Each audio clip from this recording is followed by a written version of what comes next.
Yo, what's up, everybody? Let's go.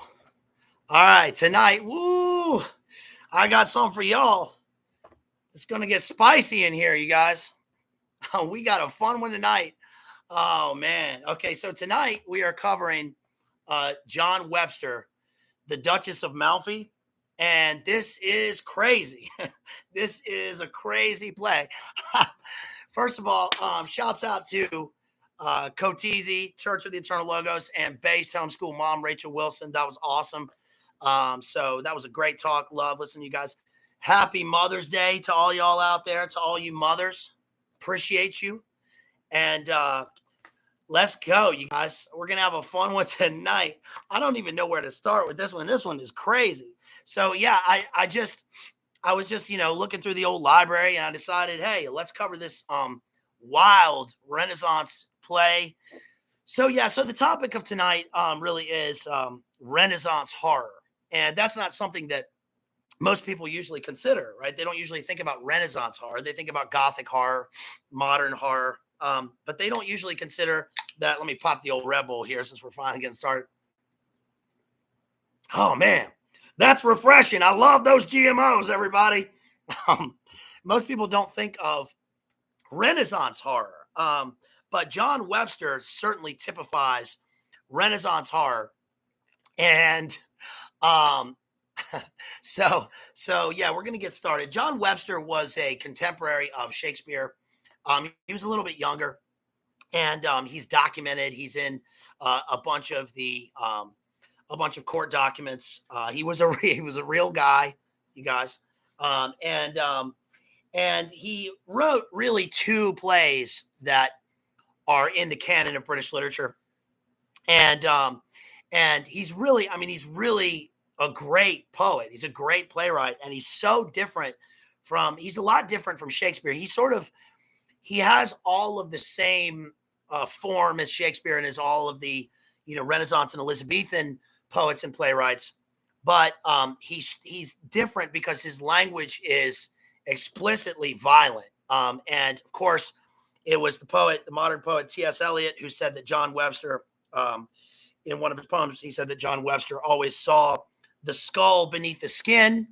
And I sort of changed it a little bit. I'm not trying to change T.S. Eliot, of course, but I said that Renaissance horror is the skull beneath the face, and I think that the face and the idea of the face and persona is going to play a major role in our analysis of this play tonight. This is a great play. You guys, probably watching this, you probably haven't read this play. You may have, maybe you were watching this later and you have read this play. But it sort of gets passed over a lot in terms of in the study of British literature, or even in productions on stage. There have been some pretty famous productions, and it was revived a bit in the 20th century with John Gielgud, etc. And there's a movie in production right now. There's a movie in production right now with Sam Riley, the great Sam Riley. I love Sam Riley. If you don't know who that is, he's a great English actor. He's my age, born in 1980, and he was in the overlooked vampire movie Byzantium, which everybody should watch. And it's a really good vampire movie. And speaking of vampires, this play is not a vampire play, but it is a werewolf play. It's not actually a werewolf play, but it does have lycanthropy in it. So this play has everything. It's got murder, assassination, elite intrigue, the Vatican, corrupt cardinals, corrupt royalty, incest, werewolfism, DID. It's got all kinds of stuff in it. So let's go ahead and get started, and hopefully I won't freeze too bad. Hopefully you guys can still hear me. Gil is just attacking me, bro. I'm serious. Can't get that stream just to keep going. So let's just go. All right. So first of all, I want to start off with some things about the play. So I'll be reading excerpts from the play, The Duchess of Malfi, and my sort of thesis statement about this play is that the play is The play is about the elite society in Renaissance Italy. Of course, it was written during the Jacobean era. And one reason that people like John Webster, playwrights like John Webster, would set plays in Italy was simply because they could get away with themes and with plots that they couldn't get away with in because of the censors, especially if something was. This play is politically sensitive, but actually, it's serves as partly favorable to the English, of course. Now, the Jacobean era started in 1603 with the death of Queen Elizabeth. Stay lit, cigarette. So just a brief little history lesson, not a lesson, just a brief little a few words about the history of Elizabethan England.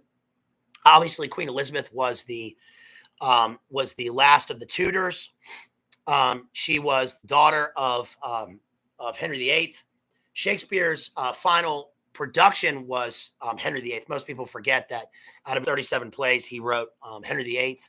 It's often forgotten. Excuse me. It's often forgotten, especially in the Henriade plays about Henry IV, V, and VI.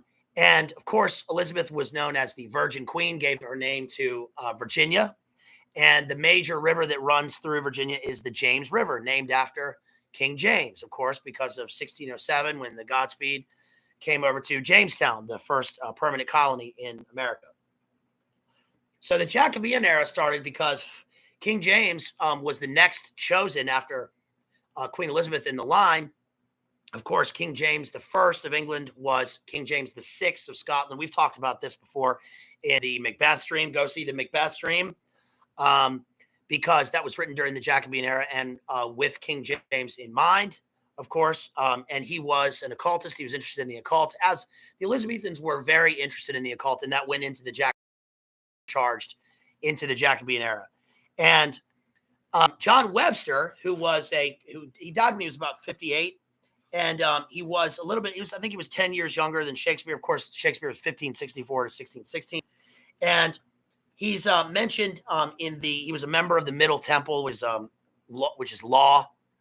And he's mentioned by name, even in this play, in the frontispiece to the play published in the Quarto in 1623.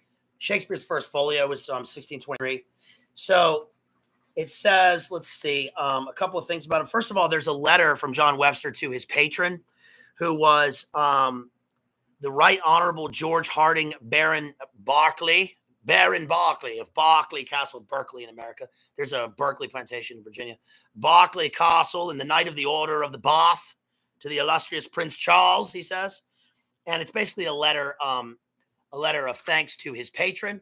Then there follows that a sonnet written by Thomas Middleton, who was a poet himself. And the last lines, the afterword of the sonnet, it says, ut lux ex tenebris, ictu percussa tonanantis, as light is struck from darkness at the blow of the thunderer, may it be life to famous poets, he says about John Webster. And then there is another one by John Ford. And it is to his friend, Mr. John Webster, upon his Duchess of Malfi. So this was a noted and notable play. Have you guys ever seen that movie, that documentary, Looking for Richard? It's really funny. It's about Al Pacino. I think I've mentioned this before, but it's about Al Pacino trying to put on a production of Richard III in New York. And it's pretty funny. What's his name? The guy in Amadeus is in it, F. Murray Abraham. And at one point, one of the actors gives Al Pacino a copy of Shakespeare. And Al Pacino says, "Whoa, the annotated Shakespeare. Yes, he was noted. He was very notable." And the guy says, "No, it says annotated." He says, "Oh, the annotated Shakespeare." And he says, "No, annotated. It's annotated." Annotated. So anyway, why did I say that? And my point is that this was a notable play, and I'm reading an annotated edition. This was a notable play. It was first performed in the Friars Theater for a private audience, probably a highbrow audience. Maybe Webster's patron was there. Maybe even King James was there. It was later performed at the Globe Theater, at the famous Globe Theater, for a wider audience. So the play is in record, and it was very successful. It was a successful play. The play contains a lot of, I don't want to say propaganda, but there are a lot of the play is a commentary on the values of Protestant Anglican England, especially in comparison to their enemy, the Italian Roman Catholic Church. And the commentary on the papacy is especially strong in this play. It does not make the Vatican or the papacy look good at all. It makes it look very bad. And in fact,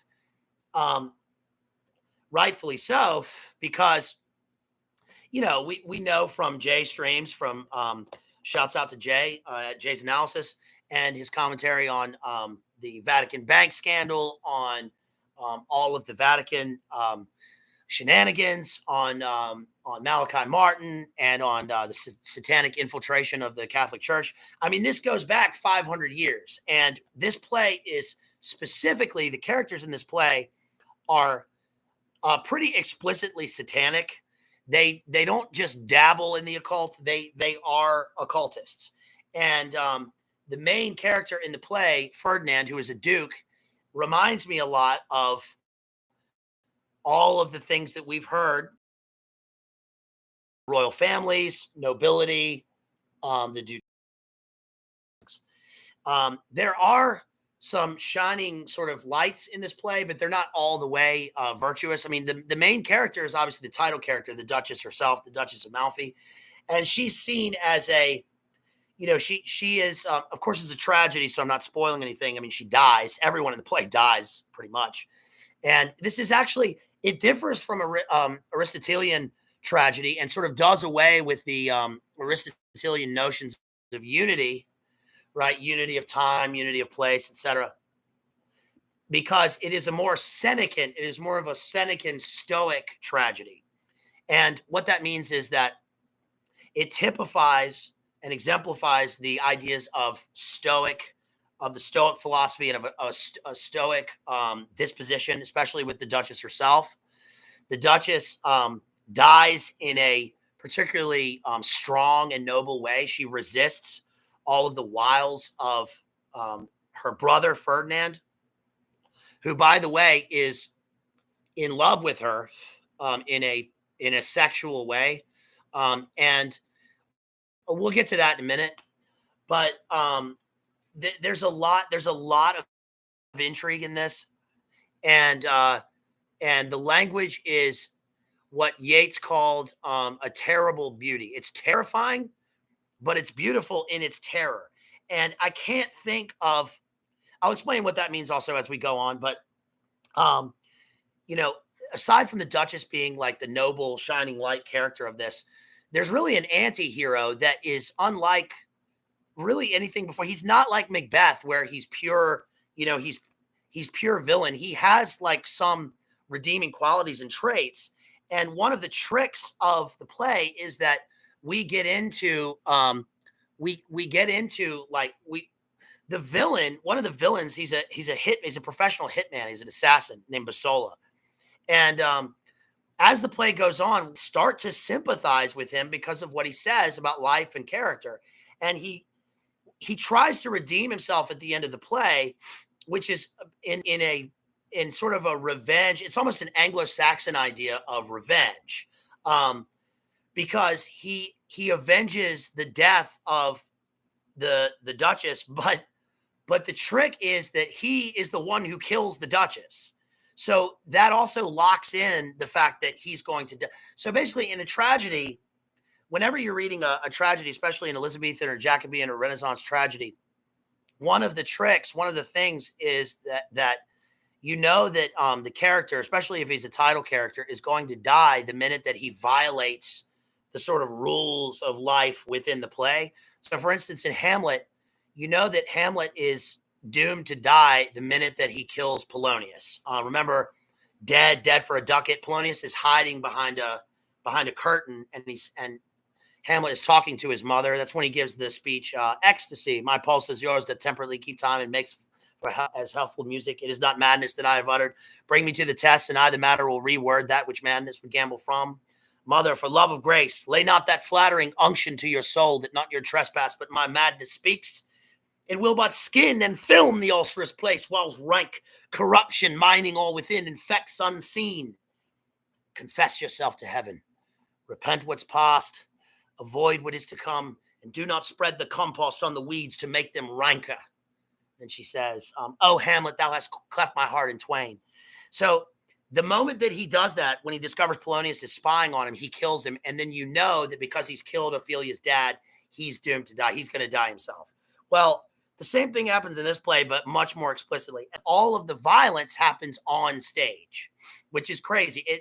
In Shakespeare, that doesn't happen so much. It happens off stage, mainly because of one of the reasons the violence happens off stage, obviously especially in a classical production, is because it ruins the illusion that you're watching a play. I've talked about this before, how, remember that Family Guy episode where Peter's like, I'm very aware that I'm watching a play right now, when he's watching Meg's play. And Coleridge called it the willing suspension of disbelief, right? So what happens here is, in the Globe Theater, if you've ever been to the Globe, it's all natural light, right? And it's a bare stage, and there's very little like production. It's all just the actors doing their thing. So that's why all the battles and the wars and the murders take place off stage, except for in Romeo and Juliet, which is clever how they managed to get around that. If you've seen the movie Shakespeare in Love, they do it in a pretty clever way. Like when there's the stab, they like pull the red ribbon out, and it doesn't really ruin the illusion. But other than that, it's kind of wanky to watch the murder on the stage, because you become aware that like the people aren't really dead. But in this, the people die explicitly on stage. And it reminds me a lot of one of Shakespeare's first plays, which was Titus Andronicus. We've talked about that before. It's really like, I would compare that to like a Tarantino movie, although that's kind of a cheap thing to say because it's just like something we know. But in this, it's hard to compare this to anything now because it supersedes. It's so clever. It transcends all of the notions of true horror. Horror has a face and a name. Remember Apocalypse Now? You must make a friend of horror.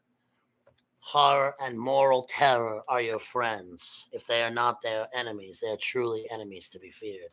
So let's begin the play here. We have, I won't go through the cast of characters, and I'm not going to go through I'll give you a basic plot rundown of what happens. So the main character the title character is the Duchess of Malfi. And she is a noble in Italy, which would now be like Amalfi. And she has two siblings, one of whom is named Ferdinand, and he's the Duke. He's very powerful. And then her other brother is a cardinal. He's a legitimate cardinal and of course, this is 16th century Italy. This is actually based on a true story. This really did happen. Just some of the characters' names. I'm an errand boy. You're an errand boy sent by grocery clerks to collect a bill, Jeff. Are you an assassin? Remember, Shakespeare is the one who coined assassin, right, in the English language. Of course, it's an Arabic word, hashishin. We've talked about that before. So, but there are blatant assassinations in this play, and he's a cardinal, and actually he was nominated. He was up to be pope. I'm not going to say he didn't get it because he was corrupt, because the whole thing's corrupt, but he is extremely corrupt. They set him up at the very beginning. This guy is totally bad. He is pure evil. And his brother Ferdinand, the Duke, is even worse. And there's this other guy named Basola who comes in. And basically the play starts with Basola coming into the scene And he approaches the cardinal and he says, "Yo, I'm back." And the cardinal's like, okay, you're back. You've been gone for a while. What's the deal?" And Basola's like, "I've been gone for 7 years, dude, because I did that murder. Remember that murder I did for you, that assassination? And you didn't pay me and you didn't protect me. And then I got charged with it. And then they made me a galley slave for 7 years. Well, I'm back." And then the cardinal says, "Oh, well, you're the best, murderer I know. So now I got something else for you. I've heard that my sister, the Duchess, who is a widow, has recently taken up with one of her servants, a guy called Antonio." And that's one of the themes of the play, is that, and it kind of speaks to the oncoming sort of democratization of society, that the Duchess, her husband has died, and she's not looking to marry somebody of equal stature. She's actually wants to marry, she actually marries a guy who's lower than her in the hierarchy. And the cardinal does not like this. He gets Basola to spy on him, to spy on them, and to find out what's happening. And Basola says, "Okay, I'll do it." Basically, one of the interesting things about the form of the play is that the play is obviously written in the typical Renaissance, Jacobean, Elizabethan blank verse. We've talked about that, what that means. Blank verse essentially means that it's written in unrhymed iambic pentameter. And unrhymed iambic pentameter, again, means, every line has 5 poetic feet, 10 syllables. Iambic rhythm is unstressed, stressed. So it's unstressed, stressed, unstressed, stressed, unstressed, stressed, unstressed, stressed, unstressed, stressed. That's a line. That's a line of verse. However, Basola, for most of the play, speaks in prose. Now, the reason he speaks in prose is because he's a lower character.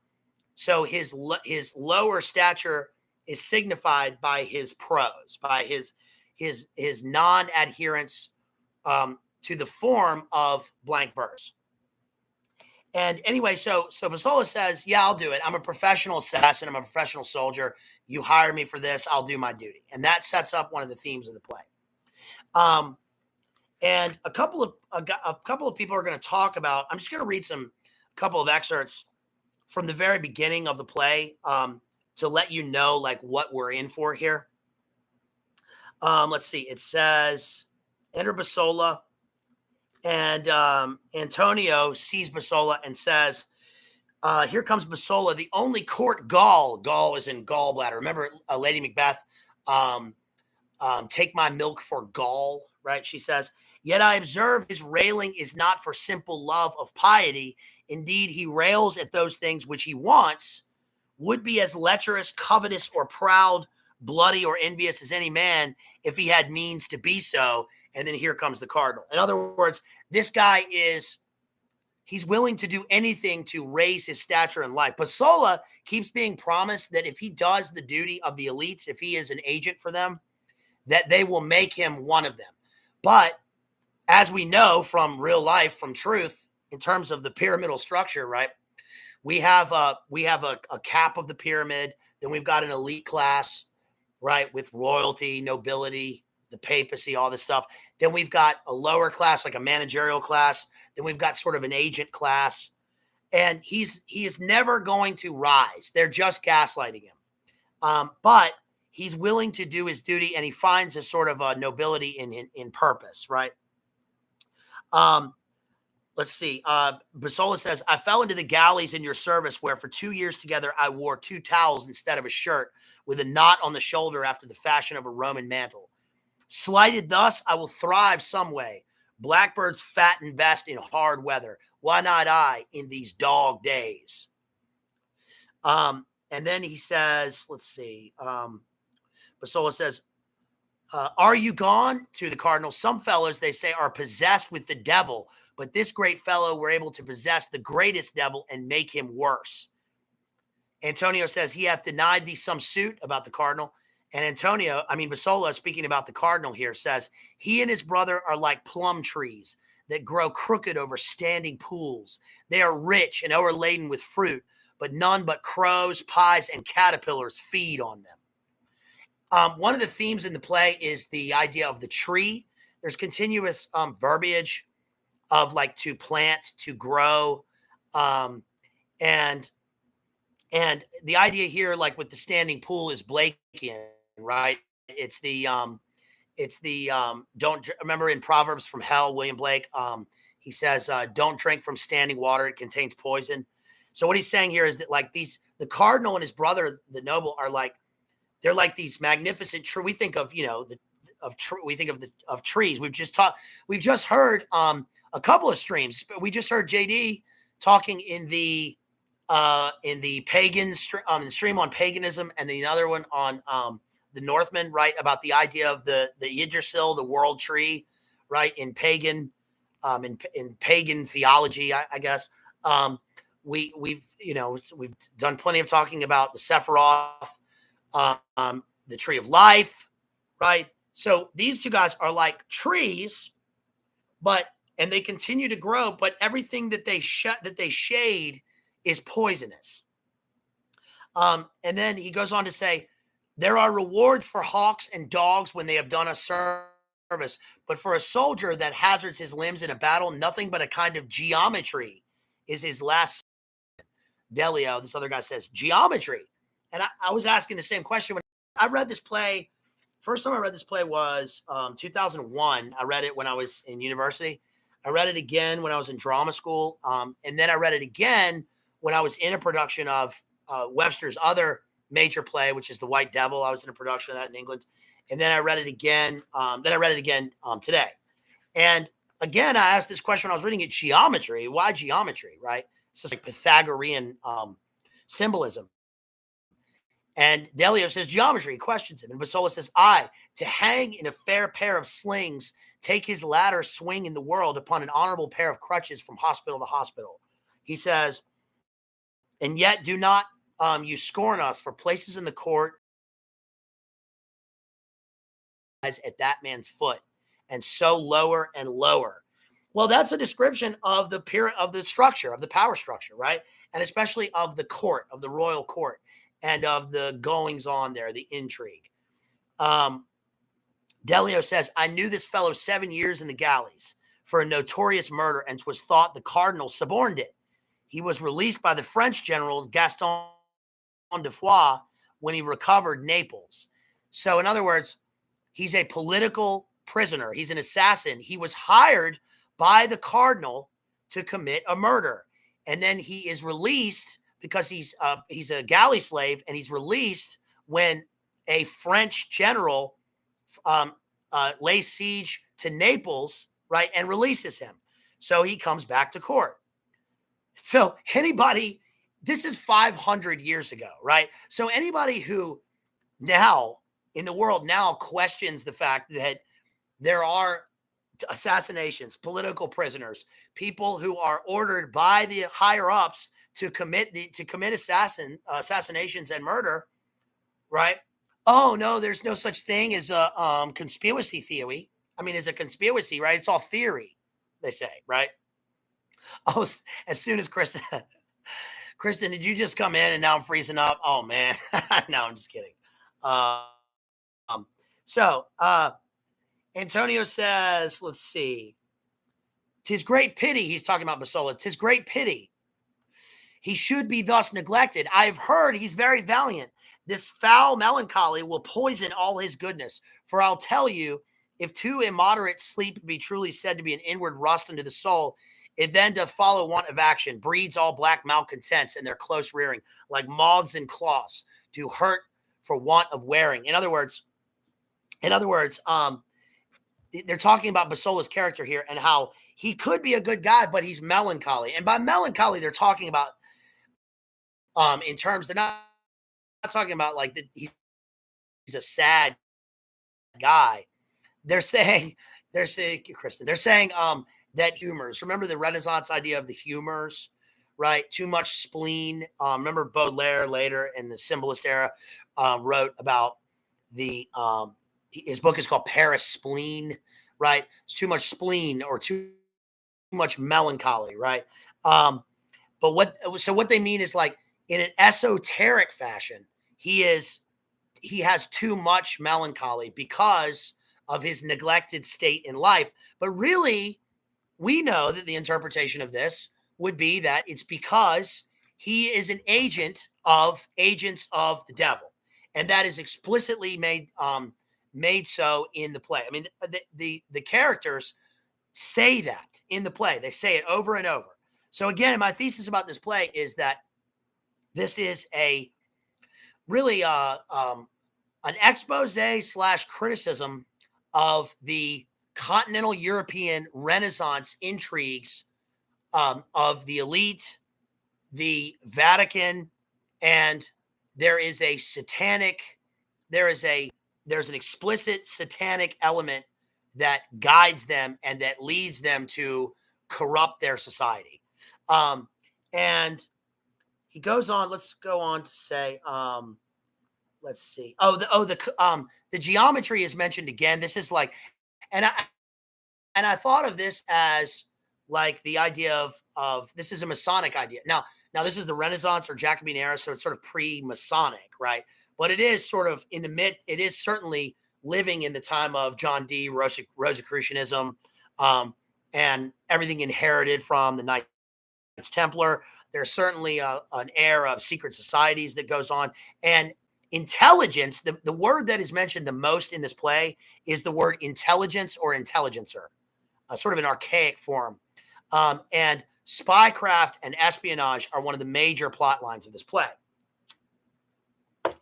So it's interesting that to get, we talked about the idea of fiction, although this isn't purely, it's fictionalized, but it is a true story. And we talked about the idea that, things running parallel. And sometimes, when you can't look at the sun too close on, you have to look slightly beside it, or the moon. And the ideas of, looking at truth and how sometimes it can be too blaring in the eye. And so that's why we have fiction. That's why we have creativity in fiction that exposes the things that are really happening, right? And geometry and Masonic symbolism come out a lot in this. Ferdinand in Act 1, Scene 2 comes in and he says, I would then have a mathematical instrument made for her face that she might not laugh out of compass. I shall shortly visit you at Milan, Lord Silvio. And that's, again, the title of the stream, right, is the skin beneath the face, and the idea of the face and how these people in this world are able to go back and forth so without any hesitancy between one character and another. They're able to take off the mask of their persona and put on another one depending on the situation. We covered that in depth with Macbeth, right? The idea of, act like the innocent flower, but be the serpent under it. Let's see. Okay, here we go. This is Act 1, Scene 2. And they're talking about here's Delio again. Delio is a character who serves as a kind of a chorus, like a Greek chorus, with kind of an exposition for the audience or for the reader. He tells us about the characters of some of these people in this world. And he says, now, sir, your promise, what's the cardinal? What's the cardinal? He says to Antonio. I mean, his temper. They say he's a brave fellow, will play his 5,000 crowns at tennis, dance court ladies, and one that hath fought single combats. In other words, the cardinal, the guy who is the immediate underling of the Pope, is a guy who will gamble. He will gamble. He will fornicate. He's a lecher, and he duels. And we've already learned that he ordered a murder, and he will murder himself. In fact, spoiler alert, in this play, he's going to go on to kill a couple of people, right? It says, the spring in his face is nothing but the engendering of toads. Where he is jealous of any man, he lays worse plots for them than ever was imposed on Hercules.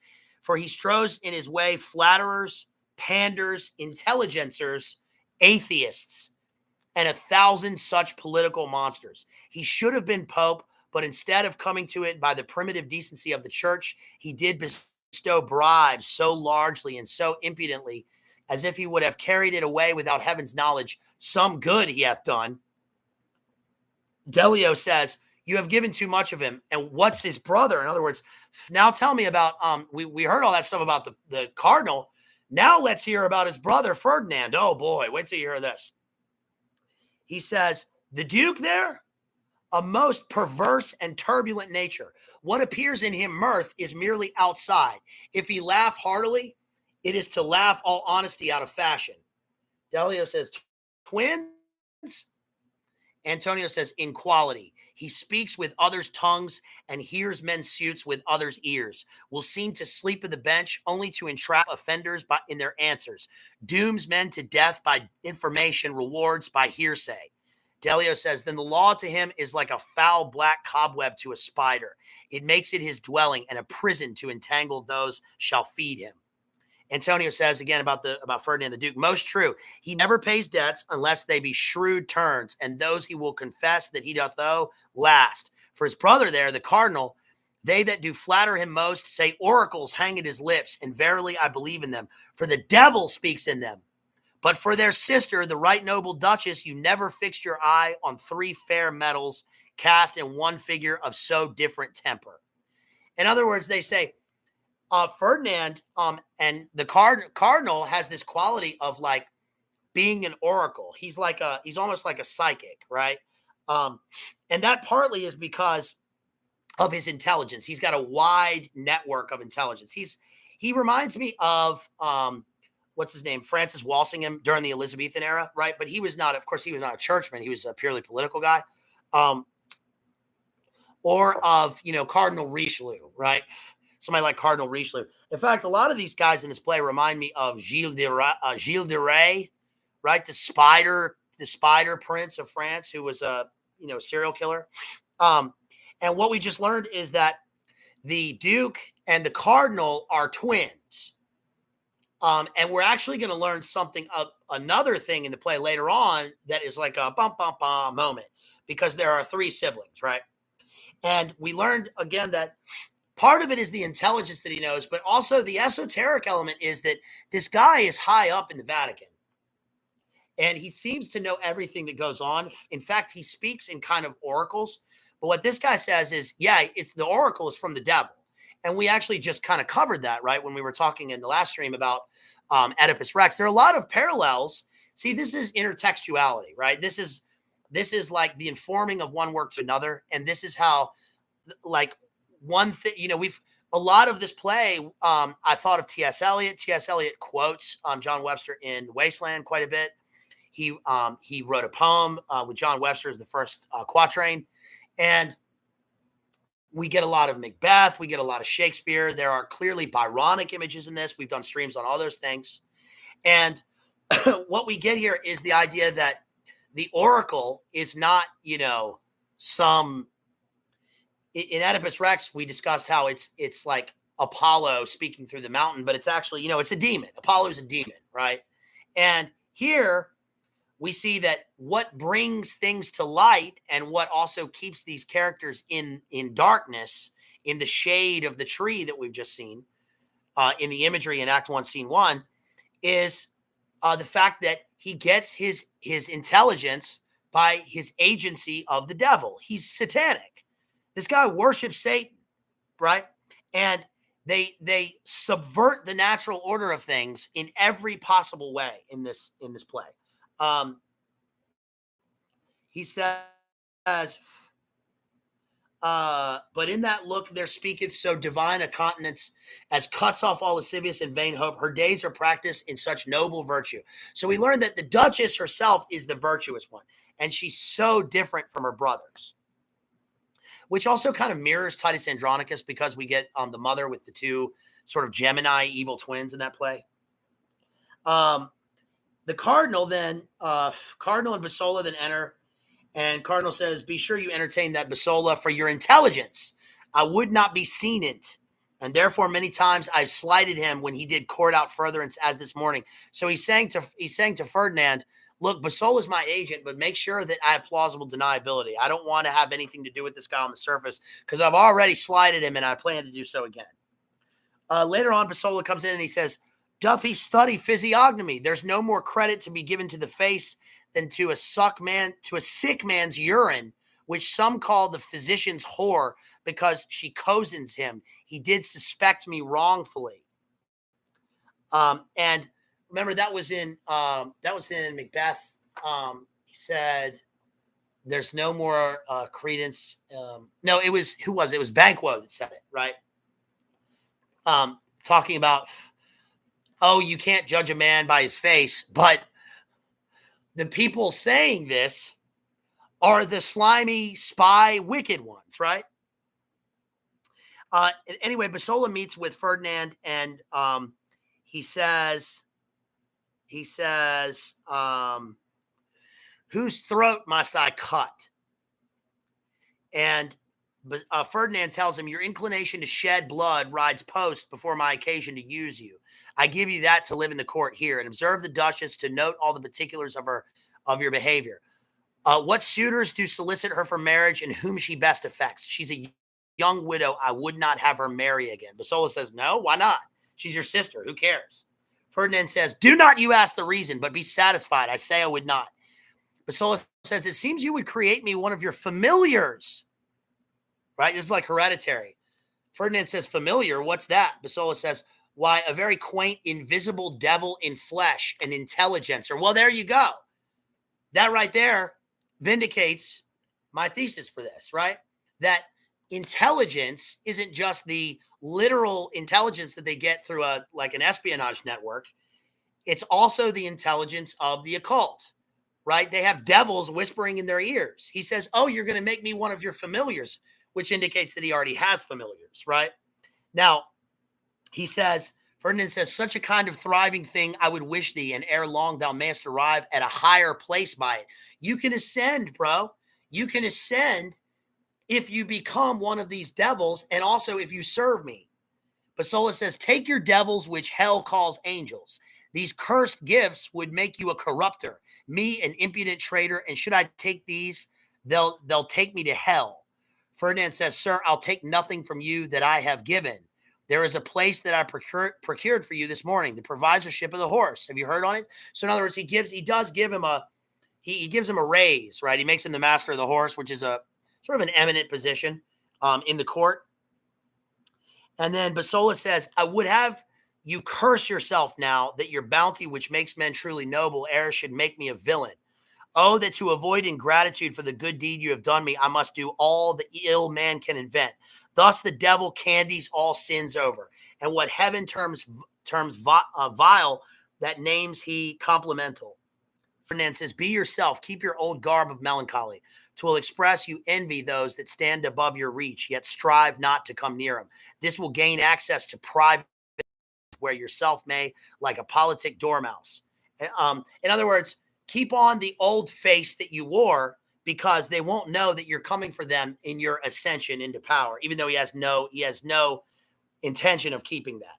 So let's see what happens here. So then what happens is we see the Cardinal and Ferdinand talking about, in the next scene, talking about, now Ferdinand says, "Now hear me, you live in a rank pasture here in the court." They're talking about the court.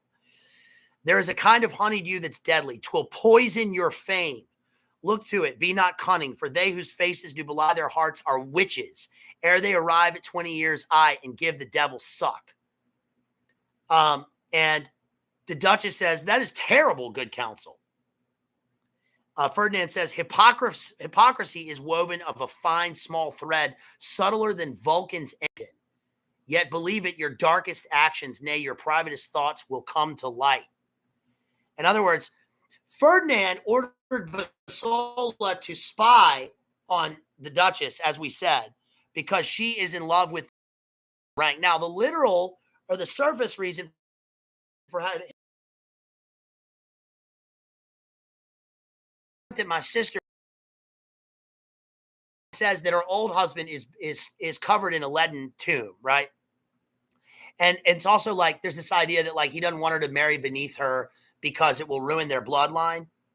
But even Basola calls out the fact that, whoa, man, this doesn't make any sense. Like, because he wants Basola to go spy on her like in her most intimate moments, and then go describe the sex acts back to her brother, which is total creeper, right?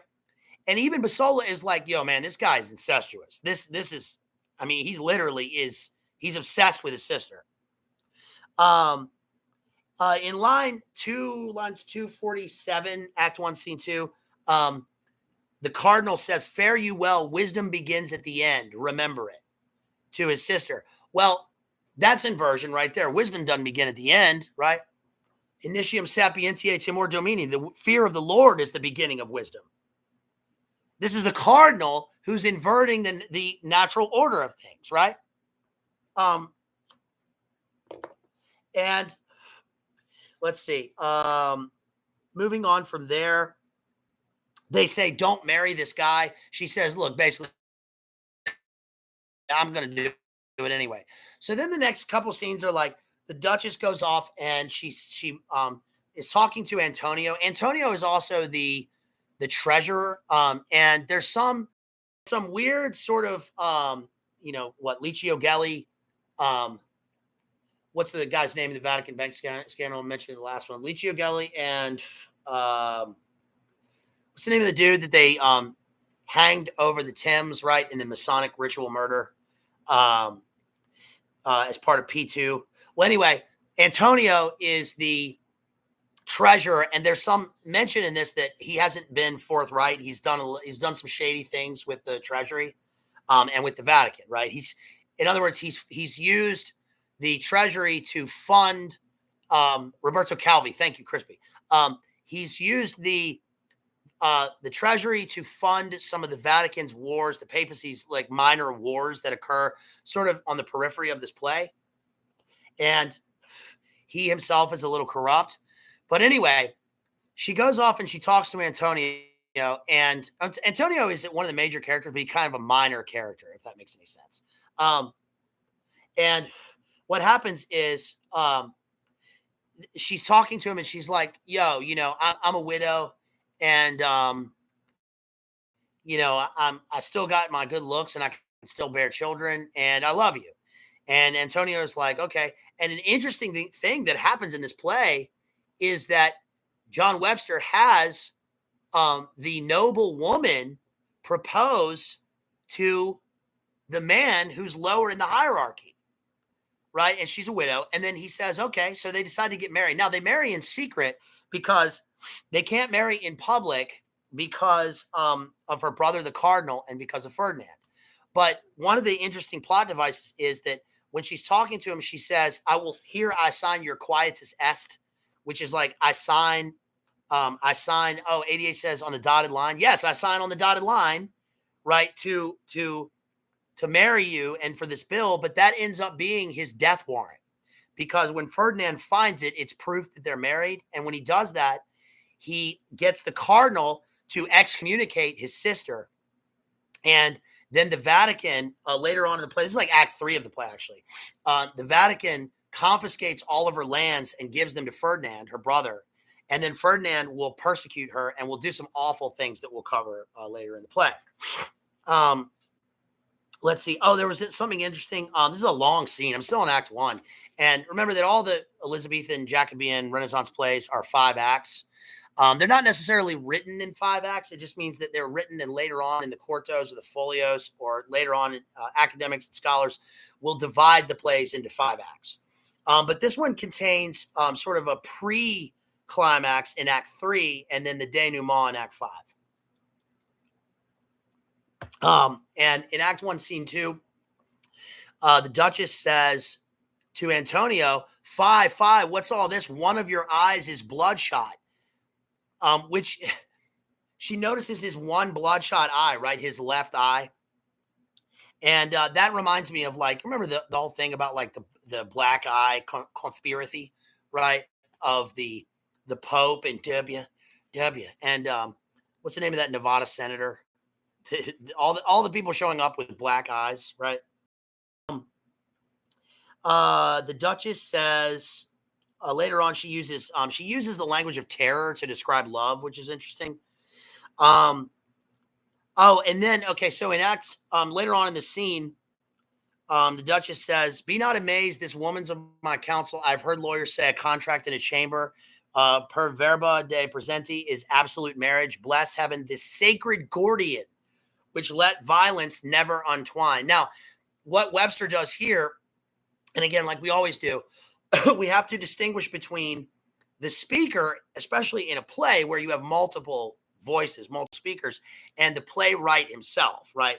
This is not John Webster speaking, but he is speaking and presenting us with the worldview through his characters. And when he says this sacred Gordian, what he's referencing here is the Gordian knot, and he's saying through her that the Gordian knot of love shall not be unentwined, like disentangled, right? Well, it's clever because the Gordian knot is a infinite knot that no one could untangle until Alexander the Great came along. And how did he untangle it? He took out his sword and cut right through it.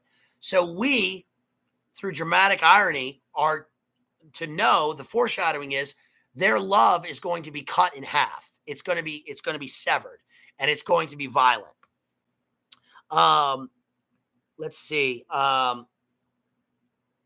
Okay, so they get married, and Basola comes in, and oh yeah, this is an interesting scene.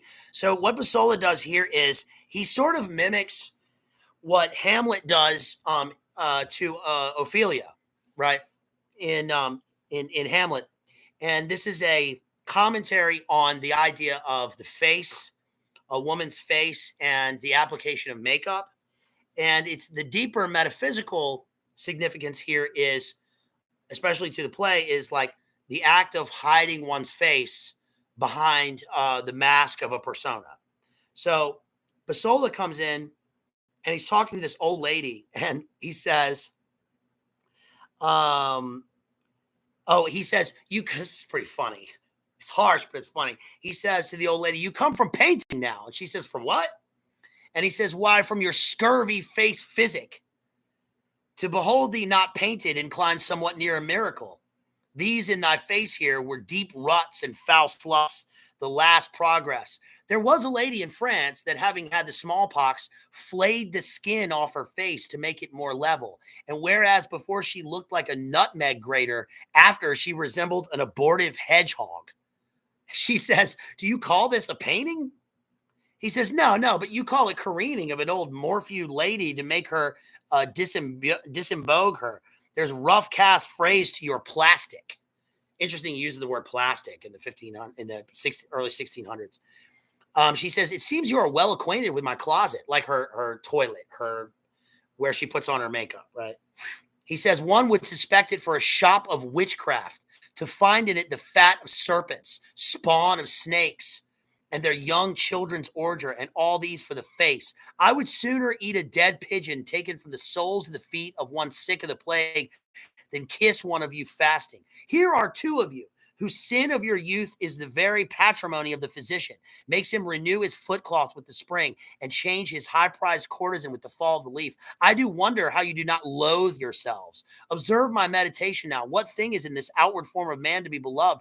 We account it ominous. If nature do produce a colt or lamb or fawn or goat in any limb resembling a man, and fly from it as a prodigy, man stands amazed to see his deformity in any other creature but himself. But in our own flesh, though we bear diseases, we have their true names only taken from beasts, as the most ulcerous wolf and swinish measle. Nay, all our terror is lest our physician should put us in the ground to be made sweet.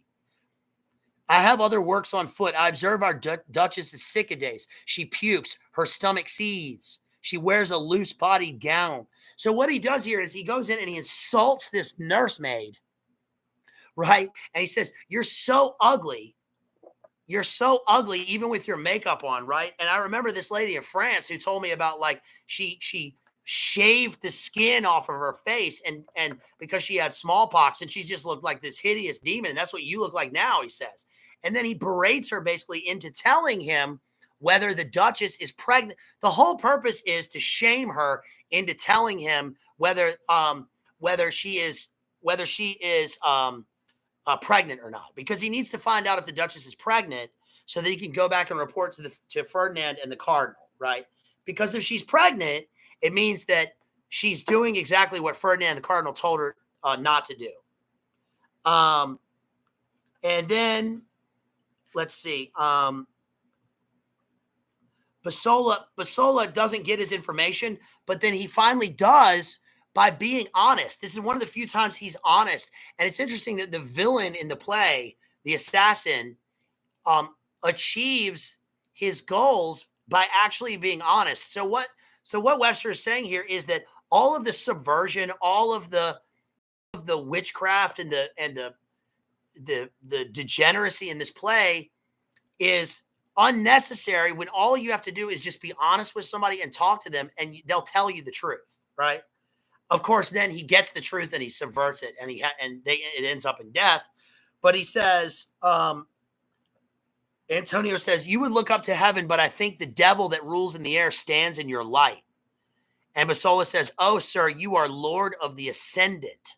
So, right, Ascendant Master, familiars, right? The devil of the air, the demons of the air. And he says, oh, there's a lot of that. Just as Oedipus Rex has a continuous mention of eyes and seeing, this play does that. I mean, Webster obviously knew Oedipus Rex well, and he knew Shakespeare well. He knew all the works well, because there's continuous allusions to these works as plot devices. And one of the things that he says, one of the things that occurs throughout the play is the idea of the hand. And I'm going to get to that in a few minutes about what the significance of that is. But he says,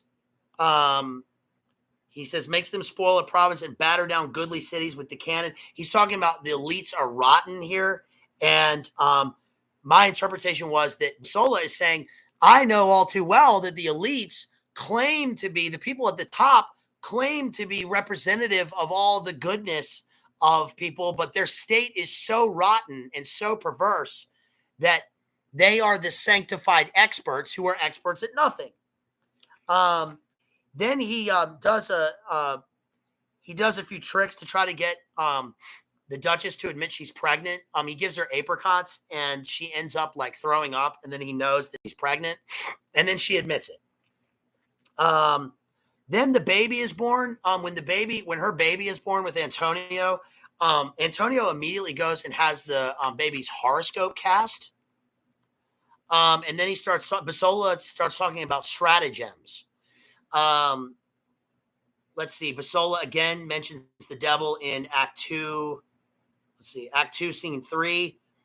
In sooth, I'll tell you now, all the court's asleep. I thought the devil had least to do here. I come to say my prayers, and if it do offend you, I do so. You are a fine court. And then Antonio says, this fellow will undo me. In other words, he knows right away, the way that Basola's talking, that he's there to spy on him. And he actually confronts him and he says, you are an impudent snake indeed, sir.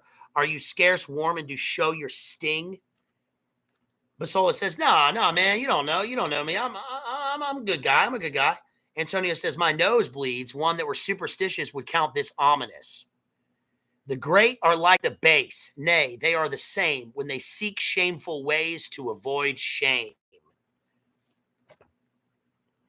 So we have the couplet, the heroic couplet at the end of the scene, to indicate the end of the scene, and also to sort of, not to moralize, but to tell us, to give us an indication of the fact that these people are wicked, right? They cast the horoscope of the child, and it says, according to the meridian of Malfi, the lord of the first house being combust in ascendant signifies a short life, and Mars being in a human sign, joined to the tail of a dragon in the 8th house, doth threaten a violent death. So again, we have sort of not really an indication of fate versus free will, because the play is also clearly they are using their will. In fact, there are many mentions in the play to the fact that they are being coerced by demons to use their free will to accomplish evil. It's not fated. Some of the characters will say things about like the fault in our stars, but then the other character will then immediately say, no, man, it's not in the stars, dude. You did this. The cardinal goes and talks to his mistress, Julia, and he gets her to spy for him. And he says, you may thank me, lady. I've taken off your melancholy perch, bore you upon my fist, and showed you game and let you fly at it. I pray thee kiss me. Thou hast seen the verb kissing and to kiss will again be resolved by the end of the play. And then in scene 5 of Act 2, we have Ferdinand come back in and he says to the cardinal, this scene's incredible. He says, I have this night digged up a mandrake. Mandrake or mandragora, as Kotel has talked about in his stream about when he did the stream on the Scaria and mushrooms and shamans. One of the Elizabethan charms was, and it's continuously used in Shakespeare, is mandragora, which is kind of an opiated root that grows. It can be poisonous in high doses, but it was kind of an opiate, like an opiated trippy drug. And he says, say you. Ferdinand says, I'm grown mad with it. In other words, he digged up a mandrake, and the idea of digging is also going to occur later. He digged up a mandrake. He's on drugs. And then he says he had a vision. He's tripping. He's grown mad with it. The cardinal says, what's the prodigy? And Ferdinand says, read there, a sister damned. She's loose in the hilts. Grown a notorious strumpet. Yo, why are you talking about your sister this way, man? It's weird. Cardinal says, speak lower. Ferdinand says, lower. Rogues do not whisper now, but seek to publish it as servants do the bounty of their lords aloud, and with a covetous searching eye, one eye, to mark who note them. Oh, confusion seize her. She hath most cunning bawds to serve her turn, and more secure conveyances for lust than towns of garrison for service. Ferdinand says, here it shall stick till of her bleeding heart I make a sponge to wipe it out. Cardinal says, why do you make yourself so wild a tempest? Ferdinand says, would I be one that I might toss her palace about her ears, root up her goodly forests, blast her meads, and lay her general territory as waste as she hath done her honors? Yo, this is clearly the subtext here. The figurative meaning of this is clearly he's talking about R-A-P-E-ing his own sister, right? Cardinal says, shall our blood, the royal blood of Aragon and Castile, be thus attained? He says, apply desperate physic, we must now use balsamum, but fire, the smarting cupping glass, for that's the mean to purge infected blood, such blood as hers. There is a kind of pity in mine eye, his eye again. I'll give it to my handkercher, and now 'tis here, I'll bequeath this to her bastard. So what he's saying is, we need to purge her blood, right? And he says, I've got this handkerchief here, and I'm going to purge her blood by doing an Othello, Desdemona strangulation of her. And this is the very one that I'm going to use on her bastard children. Cardinal says, what to do? Ferdinand says, why, to make soft lint for his mother's wounds when I have hewed her to pieces. Cardinal says, cursed creature, unequal nature to place women's hearts so far upon the left side, the left-hand path. Ferdinand says, methinks I see her laughing, excellent hyena. Talk to me somewhat quickly, or my imagination will carry me to see her in the shameful act of sin. Go to, mistress, 'tis not your whore's milk that shall quench my wildfire, but your whore's blood. This is a guy talking about his sister. He is a dangerous lunatic. He's drugged, he's bewitched, he's possessed, and in fact, this guy is going to go, he's crazy now. They talked about him as being a lunatic in the beginning and how he's like a maniac. Even the cardinal says, man, you are crazy. And this guy's going to go absolutely insane. So what's going to happen here is he says, okay, so at the end of the scene, the cardinal says, are you stark mad? He says, Ferdinand says, he's talking about his sister and her babies. I would have their bodies burnt in a coal pit with the ventage stopped that their cursed smoke might not ascend to heaven. He's satanic. Or dip the sheets they lie in pitch or sulfur, wrap them in, and then light them like a match, or else to boil their bastard to a cullis and give his lecherous father to renew the sin of his back. Cardinal says, I'm leaving you. Ferdinand says, nay, I've done. I'm confident. Had I been damned in hell and should have heard of this, it would have put me into a cold sweat. I'll go to sleep till I know who leaps my sister. I'll not stir. That known, I'll find scorpions to string my whips and fix her in a general eclipse. Oh, shit. This guy is a lunatic. He's a damn lunatic. He's a maniac. This guy is an insane psychopath, Satanist, elitist. I mean, this is Klaus Schwab. No, but for real, right? This guy sucks. You want this guy to die right away in the play, metaphorically speaking, folks. He sucks so bad, right? So this is how it's set up. This is where I was talking about when I was talking about the Anglo-Saxon idea of vengeance, right? Because you have the blood laws, you have the what do you call it? The Weregild, right? Which is the Anglo-Saxon, like if someone kills your brother, then you have a duty to kill him, which is like, it's a purely Anglo-Saxon law, right? And what this does is it informs the Renaissance audience. It even informs us that even though they've hired this assassin to spy on their sister, what's going to happen is we're going to later sympathize with the assassin himself because he's going to be slighted by Ferdinand, and we're going to want him to kill him, right? We're going to want him to go.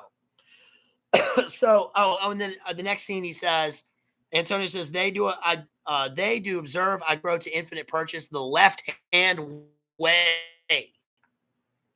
They're going to grow to infinite purchase and way, meaning they've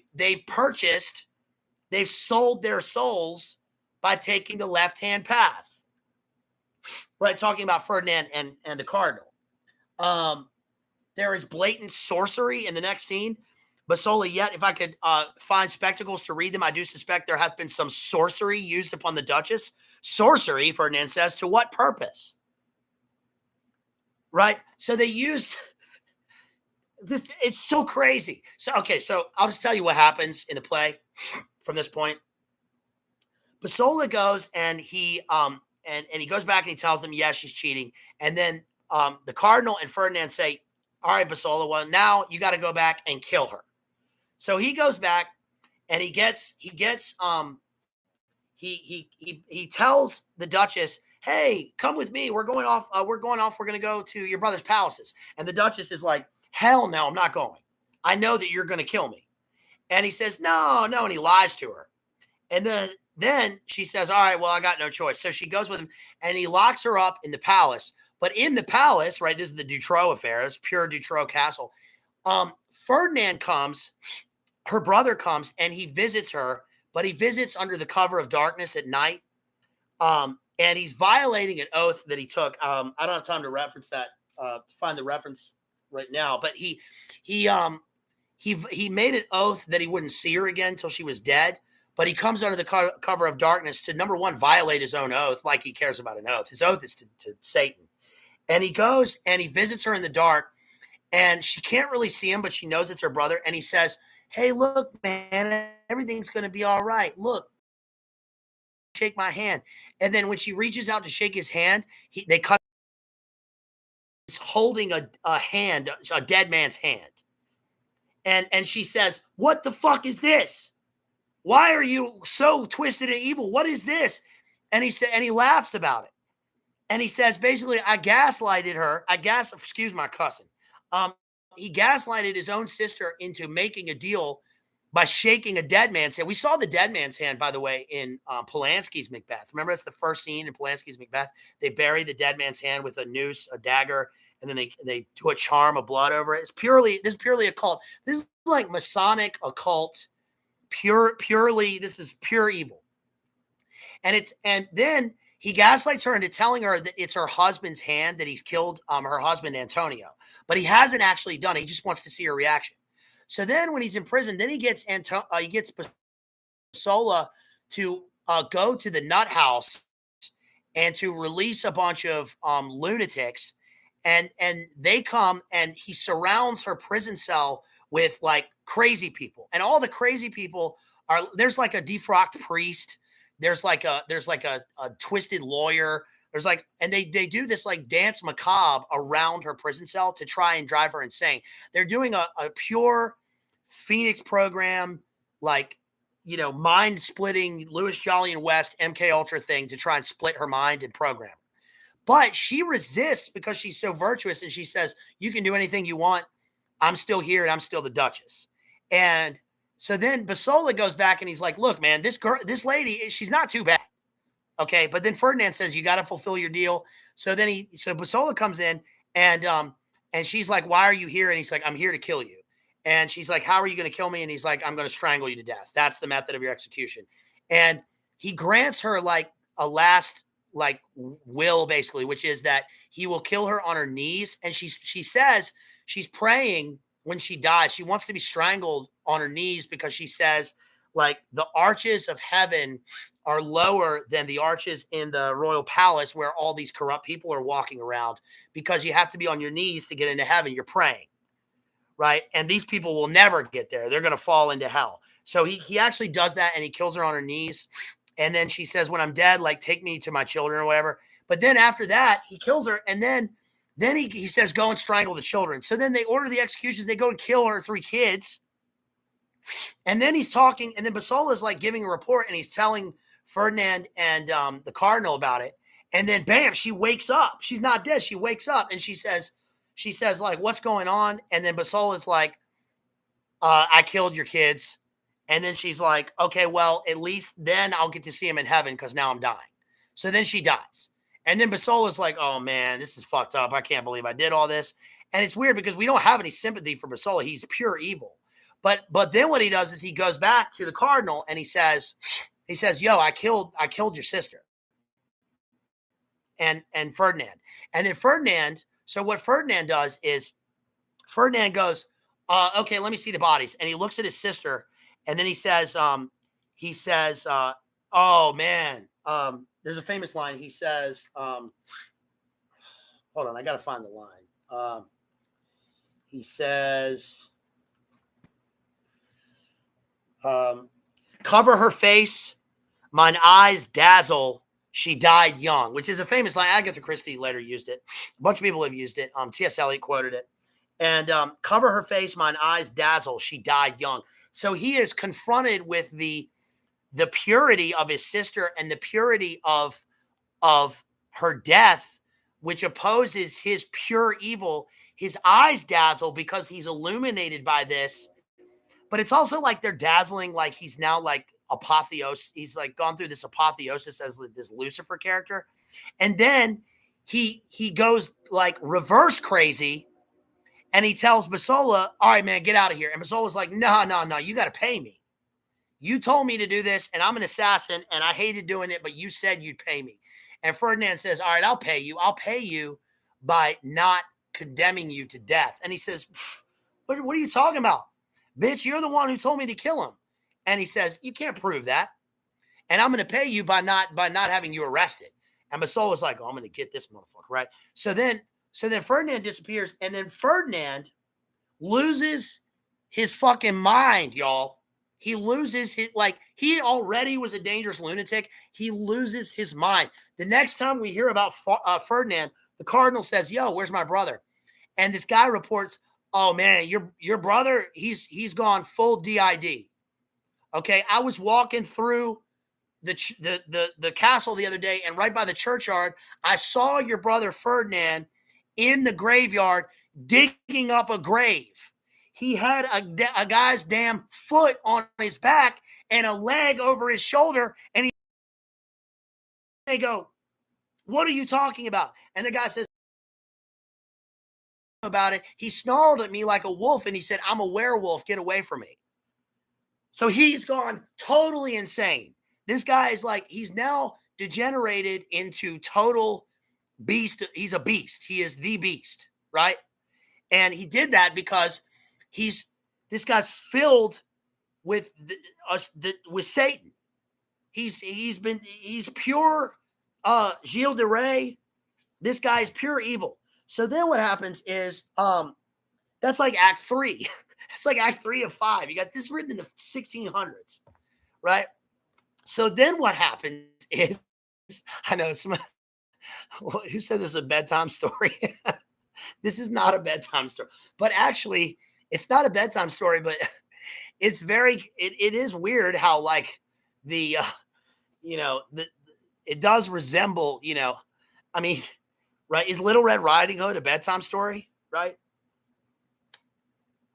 Is Gretel and Hansel a bedtime story? It's crazy. It's crazy what the medieval and the Renaissance bedtime stories are. Right.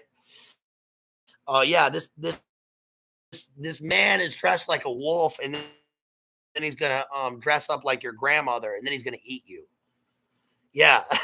So anyway, then what happens is so so so, so let's see.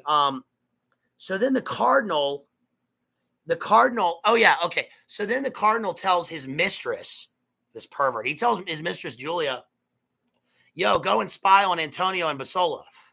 And then the mistress goes to Basola, the assassin, and she's like, listen, man, this cardinal, he's a real pervert. Okay.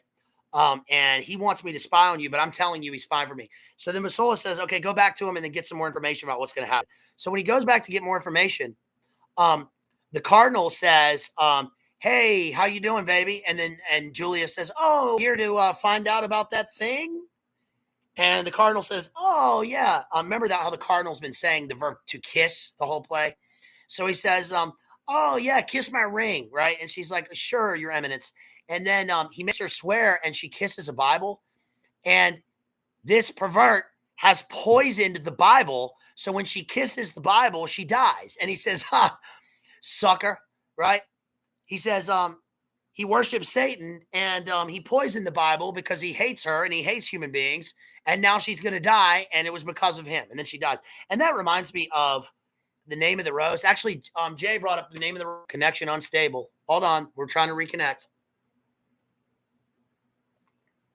There we go. We're all right. All right. So anyway, then she dies. And then what happens is Basola goes and confronts the cardinal, and the cardinal says, and he says, I'm going to kill you. And the cardinal says, don't kill me yet. I got one last job for you, and then I'll do this thing. And then Basola's like, all right, well, I'll do my duty. So then he says, go and find out about Antonio, right? Because Antonio, the Duchess's husband, is still alive. And so he goes to find out about Antonio. And when he goes in there and he's spying, and then basically, okay, just to summarize, what happens is Basola stabs Antonio to death accidentally, mistaking him for the cardinal.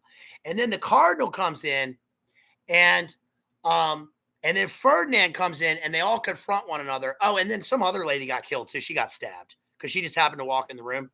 And then Basola stabs the cardinal, and then Ferdinand stabs his brother because he's crazy, and he stabs the cardinal and then Basola, and then the cardinal dies, and then Ferdinand dies, and then Basola stabs them all to death again, and then Basola dies. And that's the end of the play, and they're all dead. And at the end, the last lines of the play are Delio, who started the play, he says, I heard so and was armed for ere I came. Let us make noble use of this great ruin and join all our force to establish this young hopeful gentleman in his mother's right. Those wretched eminent things leave no more fame behind them than should one fall in a frost and leave his print in snow. As soon as the sun shines, it ever melts both form and matter. I have ever thought nature doth nothing so great for great men as when she's pleased to make them lords of truth. And then it ends with, integrity of life is fame's best friend, which nobly beyond death shall crown the end. So what we get here in the end is essentially that their state is so corrupt, right? Fuck all these people. I mean, excuse my language, but all these people got to go, right? All of these sick, these elites, they had to go, right? So that some sort of truth can come to light. And a couple of passages that I wanted to read because of the language later on. Let's see. Dance Macabre. I wanted to read you some of the Dance Macabre scene. Basola says, thou art a box of worm seed at best, but a salvatore of green mummy. What's this flesh? A little crude milk, fantastical puff paste. Our bodies are weaker than those paper prisons boys used to keep flies in, more contemptible, since ours is to preserve earthworms. Didst thou ever see a lark in a cage? Such is the soul in the body. This world is like her little turf of grass, and that heaven over our heads, like our looking glass, only gives us a miserable knowledge of a small compass of our prison planet, right? So this is Gnostic. This is like John Dee Gnosticism, right? He's talking about how their souls are trapped in their body, right? They are corrupt. They are corrupted. And let's see. Basola says, that makes thy sleep so broken, glories like glowworms afar of shine bright, but look too near, have neither heat nor light. Yes? Thank you. Thank you, y'all. Appreciate that. Let's see. There are references to Marlowe and references to Marlowe, and also one of the themes in this that Basola comes out, because I don't know, Jerry, that was crazy, probably because of the title. Thank you, homie, appreciate you. One of the themes is the idea of acting, right? That he's acting a role, right? And that the theme is important because of the idea of, number one, sort of de-Gnosticism that the bad guys are trying to purport, but also because of the disassociation of Ferdinand, and because of the idea of the mask, and that they are playing roles, and that they are not themselves, that there are clearly entities that are like flowing through them to get them to corrupt the state. And one of the good things that we can take away from this, right, is that at least in, I guess we could say, in John Webster's worldview, even though Webster writes this clearly dark play, it's so violent and so dark. It's not actually melodramatic. It's done well and truthfully. And yes, he is doing a commentary on the Italian state, but it's also reflexive of the Anglo-American establishment. It's reflective of the world that we live in now in terms of the power structure and the corruption. And what he's saying here is that these are the people that run things. They're like this. They do this shit, right? And remember that John Dee wrote this under the tutelage, under the patronage of a royal, right? And one of the reasons we said that they write about things in foreign countries, like in Italy, is because it's supposed to reflect upon the current state, because the censors and the politics of it don't allow them to write so clearly about their own state. But what he's saying here is that, like, this isn't just Italy, right? Yes, it is Italy, and yes, this is the Vatican and the continental power structure, but this is true for all time in terms of this is the way that these degenerates run shit, right? And that there are lights in midst of their darkness. So we do have the Duchess, who is this noble woman. She's literally a noble woman, but she's a noble woman, and she shows this stoicism in how she dies. She's virtuous, and she's religious. Point to the false religion of her brother, because she's like, no, this guy just he just pretends to be religious because he's this Satanist, right? She actually is like, no, she's going to die on her knees because she wants to go to heaven, right? And she prays throughout the play, and the cardinal continuously uses.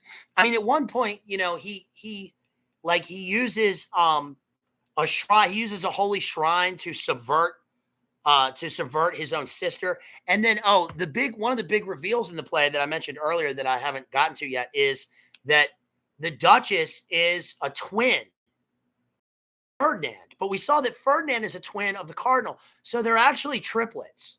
So not only are they are they all brother and sister? And they're killing their own. And Ferdinand, he wants her blood, right? He literally wants her blood. But they're also triplets. So this is like Mengele trauma bonding. This is like they want to kill them. They want to kill themselves by killing their mirror images. And Ferdinand has obviously totally split from reality and become a beast. And the idea of them being triplets and being two of them being, it's like the two of them trying to subvert their triumvirate into an inverted trinity, right? And somehow the Duchess manages to, she's redeemed, but the other two are just, beast, and they try to make her into the whore of Babylon, but they can't. And they're like the beast and the Antichrist, the other two. And so the bright spot is that, there are good people and there is hope. There is virtue, right? There is virtue in the world. That we have a character in this who believes in God and prays, right? But it's in the midst of like all of this sick, disgusting political system. So that's about it for the play. I know I kind of sped through the end there, but like there's so much to it, and also it's a lot for what is this? It's Sunday night. It's a lot for a Sunday night, Mother's Day, right? Let's see some other notes about the play. Let's see. I found some things about Francis Bacon, and revenge, historical and social background, about the Wergeld and blood money and the Anglo-Saxon system. Says during the Middle Ages and then the Tudor period, 1485 to 1603. That's when Elizabeth died, 1603. A legal system was gradually constructed, which provided a formal way of dealing with murder. It came to be accepted that vengeance taken by an individual was wrong and symptomatic of a chaotic, anarchic society, and that if avenging was to be done, then society would do it and would call it not revenge, but justice. There's a line in the play about you've taken away the scales of justice, and now justice is just left with a sword. If society failed to bring the criminal to justice for any reason, then it was considered that any individual who wished to see the offender punished should not take the law into his own hands, but should leave the said offender to God's justice. See the Bible, Romans 12:19. Vengeance is mine, I will repay, saith the Lord. This attitude also applied to dueling. It may have been considered an honorable way for a gentleman to confront one who had wronged him, but by Elizabethan times, it was increasingly considered to be another way of taking the law into one's own hands, and as reprehensible as taking revenge by means of a stab in the back or poison. Because Basola stabbed Antonio in the back, which is a literal and a figurative stab in the back in the play. Remember that in Shakespeare, Brutus stabbed Caesar in the back. The most concise statement on revenge in the time of John Webster is Sir Francis Bacon's essay Of Revenge, 1612. As well as being a philosopher, statesman, scientist, and writer, Bacon was also a lawyer, having served at one time and another as Solicitor General and Attorney General, so his essay may be said to be a valid reflection on both the moral and legal standpoints of the time. Revenge is a kind of wild justice, which the more a man's nature runs to, the more ought law to weed it out. Certainly in taking revenge, a man is but even with his enemy, but in passing it over he is superior, for it is a prince's part to pardon. And Solomon, I am sure, saith, it is the glory of a man to pass by an offense. That which is past is gone and irrevocable. And wise men have enough to do with things present and to come, therefore they do but trifle with themselves that labor in past matters. The most tolerable sort of revenge is for those wrongs which there is no law to remedy. But then let a man take heed, the revenge be such as there no law to punish. Some, when they take revenge, are desirous the party should know whence it cometh. This is the more generous. For the delight seemeth to be not so much in doing the hurt as in making the party repent. But base and crafty cowards are like the arrow that flieth in the dark. This is certain that a man that studieth revenge keeps his own wounds green, which otherwise would heal and do well, said Francis Bacon. Let's see. This analysis mentions Thomas Kidd and the Spanish Tragedy. I've got that up there. We could probably do that. The Spanish Tragedy by Thomas Kidd from 1588, I think. 1588, right? The year of the Spanish Armada. Thomas Kyd's The Spanish Tragedy is one of it's really the revenge play. It started the trend of revenge plays. Remember that Shakespeare wasn't really writing his hits until the late 1590s, right? With Romeo and Juliet, which we covered. Go see my Romeo and Juliet analysis. He said, let's see, its formula became almost a blueprint for succeeding revenge tragedies. A ghost appears who wishes to see vengeance exacted on his behalf, just like the ghost of Hamlet, right? Whom Shakespeare himself played, by the way. The main character in the Spanish Tragedy seeks legal redress for the murder of his son, but failing to find it, vows personal vengeance. His subsequent behavior ranges from melancholy, malcontentedness, and madness. He contemplates suicide. His drive for revenge corrupts his character. Eventually, he gains revenge, killing his enemies, but dying himself. Hamlet contains similar motifs. Let's see. The last good play of the period, which contains a strong revenge motif, is John Ford's "'Tis Pity She's a Whore." That's the name of the play. If you guys ever, I don't know if you've ever read that play or seen it. It's a great play. The title is also LOL. This says Webster's World.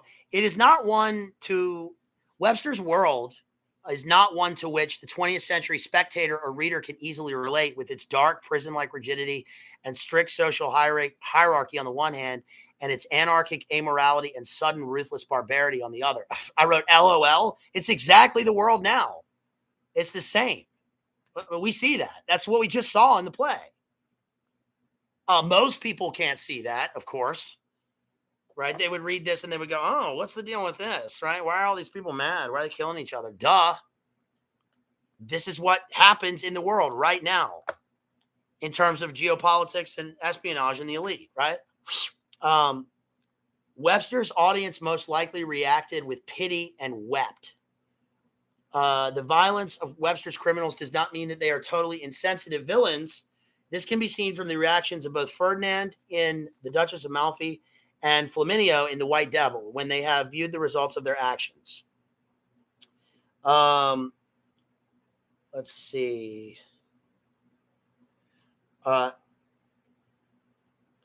This dumbass reporter wrote when she saw The Duchess of Malfi in 1980. Total normie. She said, I mean, quite honestly, even if I was the Duke of Calabria and my brother was a cardinal, I don't think I'd be quite so gruesome about it if my sister fell for one of the staff. I suppose I learned to live with it. But no, not here in this twitching world of Webster's where everything is enhanced and heightened to morbid degree. It actually seems not only credible, but natural, inevitable that people should carry on in this bizarre way. Bizarre way, you're missing the point completely of geopolitics. Intrigue. This is intrigue and geopolitics completely to a T this day. There was a good note that an actual good note that I read in this particular analysis. Let me find it. This talks about Ferdinand has arranged for a wild consort of madmen to be lodged adjacent to her prison. All right, that's Phoenix program. Basola enters disguised as an old man and says that he's a tomb maker come to make the Duchess's tomb. He emphasizes her desperate situation through many images of imprisonment, decay, and death. She defiantly asserts, I'm the Duchess of Malfi still, attempts to be a little merry, and inquires of what stuff her tomb is to be made. Basola comments on the ironic nature of the effigies of princes on their tombs. It's also ironic because Basola comes from like basin, right? It's like the slab of the road of the Roman road. So he is the road. He is the slab of stone on which his masters trample on the road to vengeance and on the road to executing and realizing their own stratagems and machinations, right? He's also like a stone basin slab because he's hard. He's like a hard soldier. He's tactile. And also in this one scene where he comments on the irony of the stone effigies, which is how at the end of the play, he himself wants to be remembered and die. He wants to die with some goodness. He thinks that he's avenging.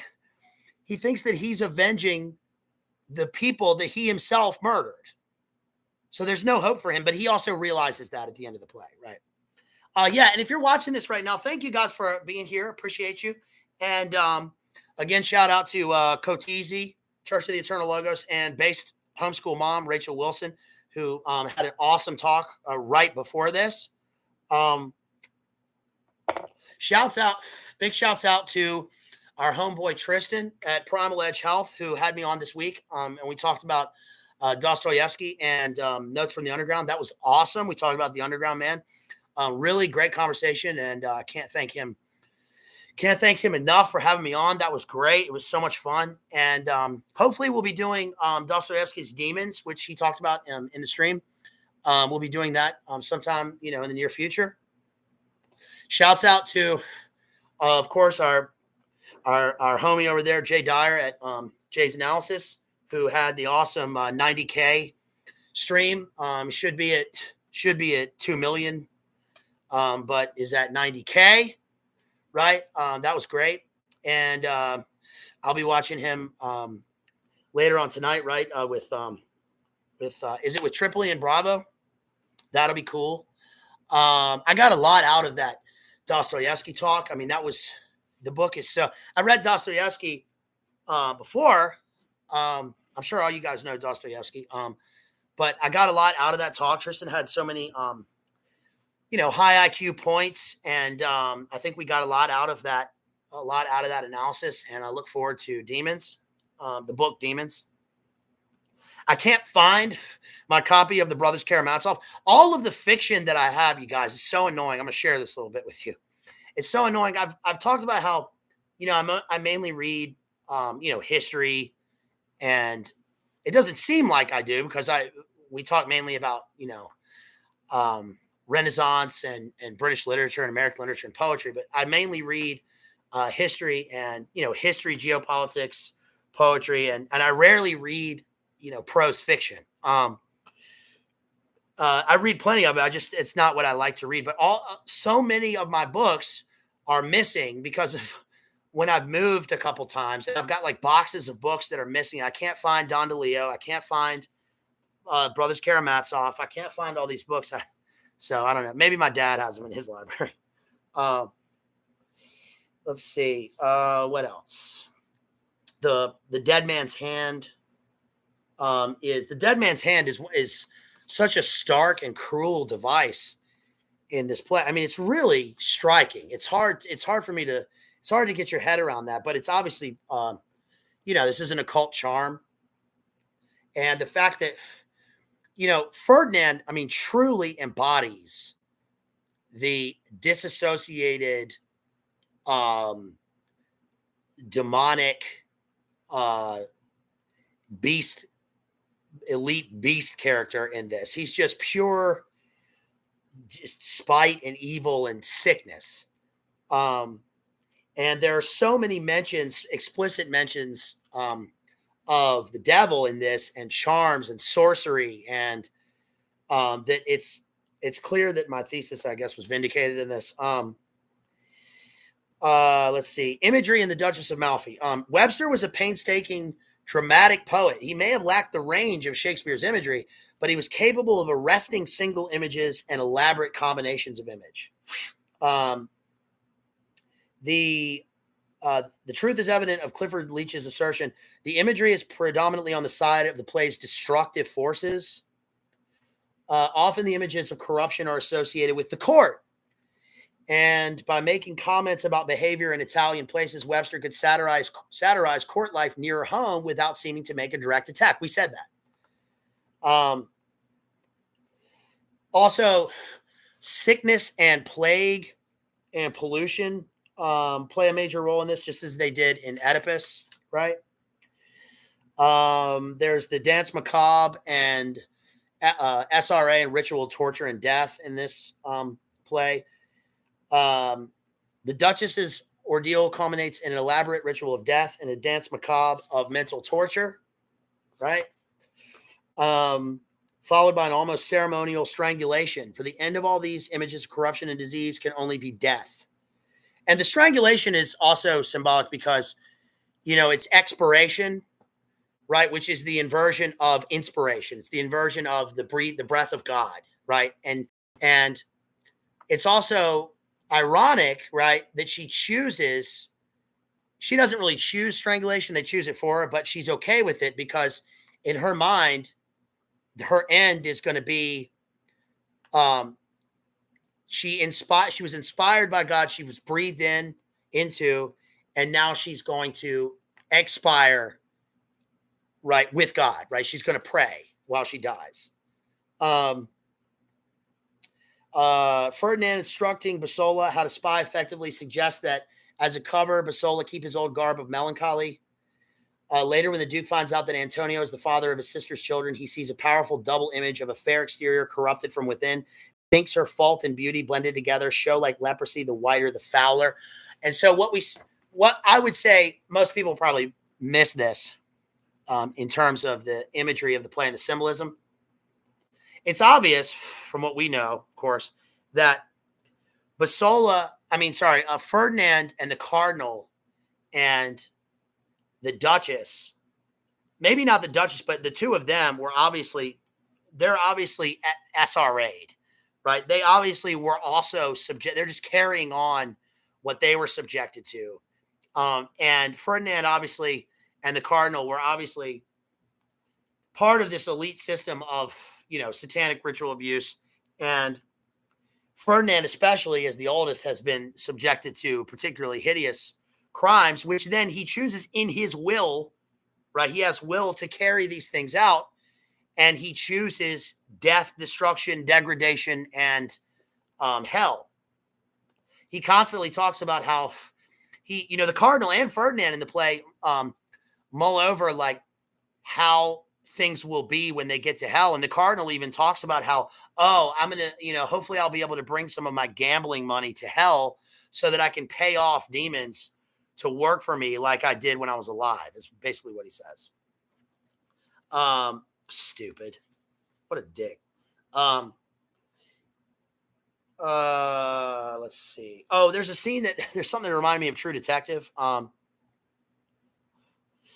Let's see. I mean, there are parallels, obviously, with True Detective, right? We have the elite system and the ABUSE and murder of KIDS in this play.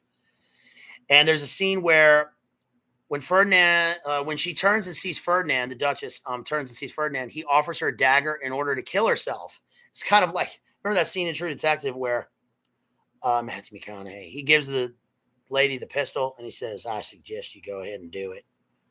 Remember that scene? She's breaking no law or custom when she marries.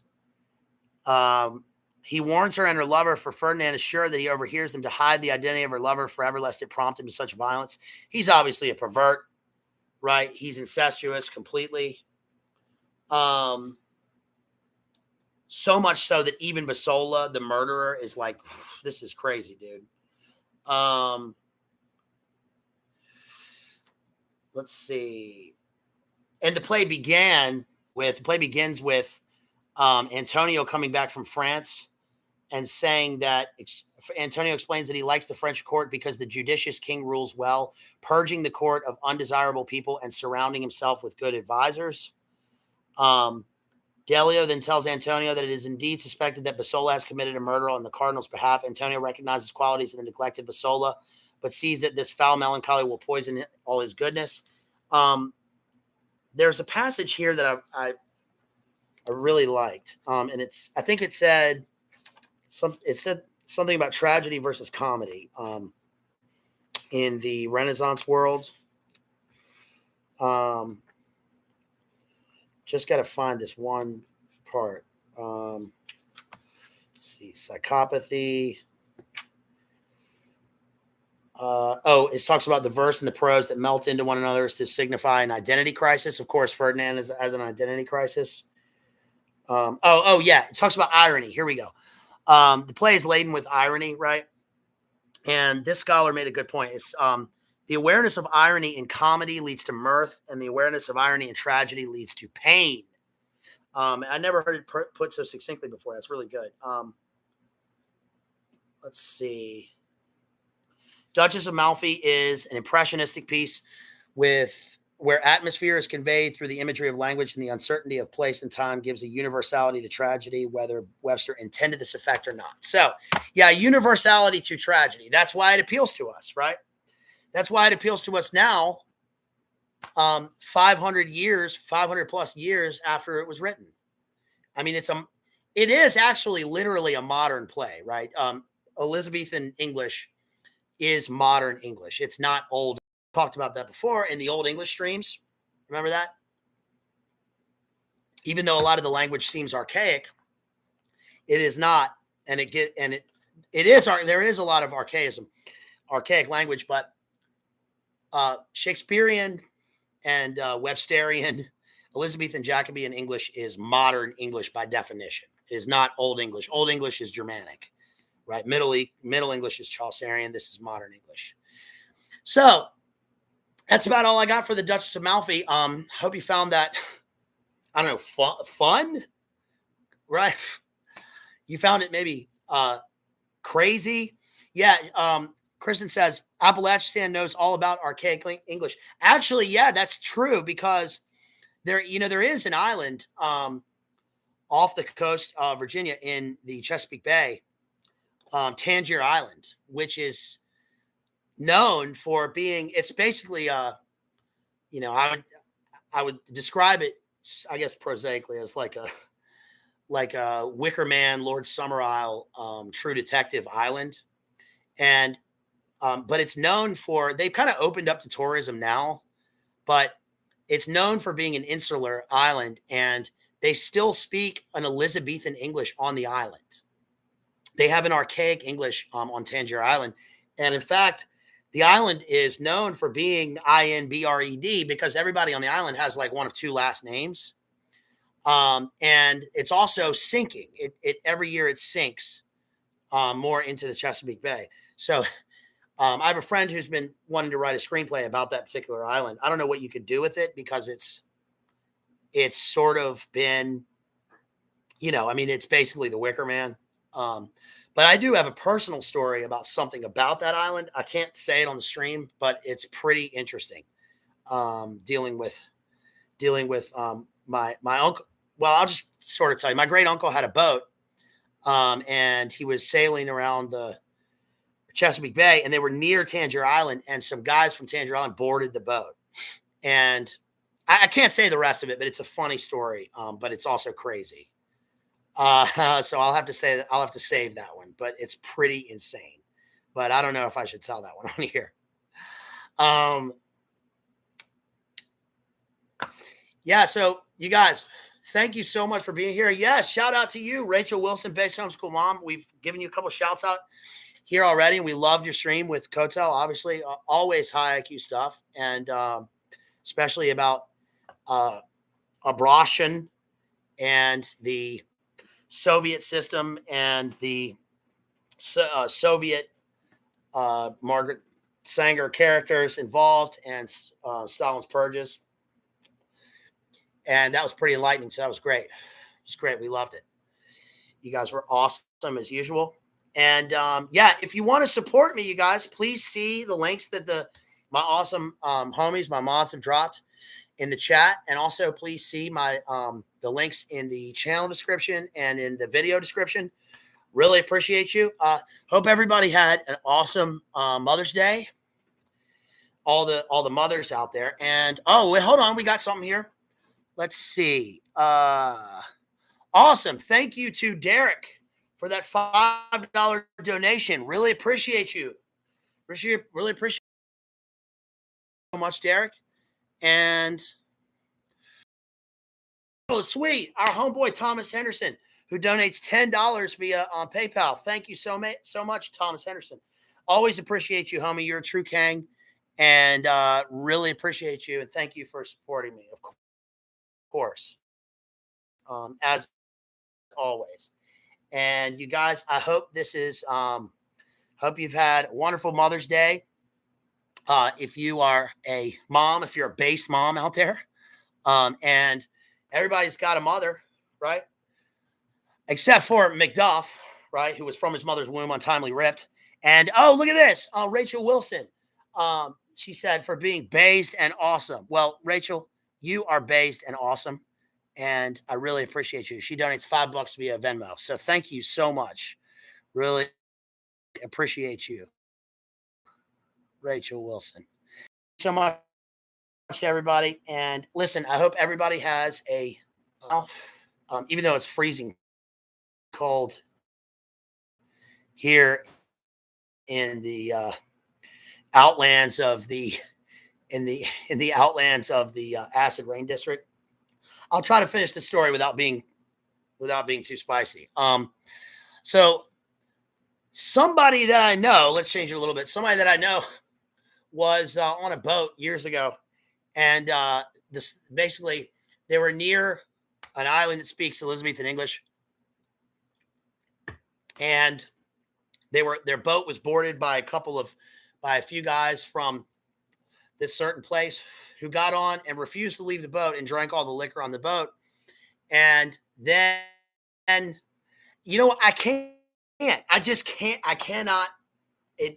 can't tell this story here. It's too spicy. I can just see this getting me in trouble somehow. In some way. And it's not me, but I just can't tell a story. So forgive me out loud. But ended with something really weird and wild. Anyway, you guys, thank you so much again. And listen, and thank you, Kristen. I appreciate you. And all my friends out there. So I hope you guys have a good week, and I will see you soon. I don't know what we're going to cover next, but probably another prose work, probably another novel. I got to get into that Dostoevsky and look for my Don DeLeo. But if I can find White Noise by Don DeLeo, we'll cover that because that's a good postmodern American novel to cover. I need to cover Dr. Jekyll and Mr. Hyde, because that's like pure, that is DID. So that would be a good one to cover. I could cover some American literature, like the Mistress Black Veil or something by Hawthorne. I don't know. Let me know what you guys want me to cover. Put it in the comments after the video's done, and please hit like. Please hit like and share. Our channel is growing here. We're doing pretty well. So please like and share this, and we'll keep on rolling anyway. This is fun. So yeah, that's about all I got, guys. I'm just babbling on now. So thank y'all. And I'll think about how I can tell that story in a way that's acceptable. Okay. So love you guys. Thank you. Thank you for being here for my Duchess of Malfi stream. And I'll talk to you later. Peace, everybody. Peace.